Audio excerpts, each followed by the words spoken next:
বরফে ঢাকা শুভ্র পাহাড়ি অঞ্চল ধরে আকাশের মধ্যে রং বেরঙের বেলুন উড়ে বেড়ানোর এই দৃশ্যটি সুইজারল্যান্ডের পাহাড়ি এলাকার শহর শ্যাটিউটিয়ক্সের উপলক্ষ হট এয়ার বেলুনের একটি বিশেষ উৎসব। অংশগ্রহণ করেন বিশ্বের বিভিন্ন দেশ থেকে আসা বহু মানুষ, ছিলেন ৬৫ জন পাইলটও।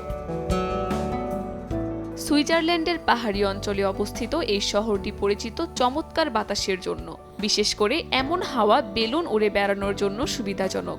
এ কারণেই স্থানটিকে বেছে নেওয়া হয় এই উৎসবটির জন্য। বেলুনে পাইলটের পাশাপাশি ছিলেন আরোহীরা। পর্যটকদের পাশাপাশি স্থানীয় বাসিন্দারাও উদযাপন উপভোগ করেন।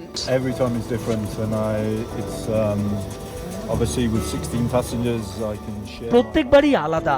উড়ে বেড়ানোর প্রতি আমার আগ্রহ আমি ১৬ জন আরোহীর সঙ্গে শেয়ার করেছি। এটা সত্যি আমার আগ্রহের জায়গা, কারণ গ্রীষ্মকালে কখনো ভোর ৩টায় উঠে আবহাওয়া চেক করে আরোহীদের সঙ্গে দেখা করতে হতো। গ্রীষ্মকালে আমাদের রোদের তাপের জন্য সকালেই উড্ডয়ন করতে হয়। ১৯৯১ সাল থেকে আমি ৩২টি দেশে ঘুরেছি, কিন্তু আমি আলপাস পার্বত্য এলাকায় ঘুরতে খুবই ভালোবাসি।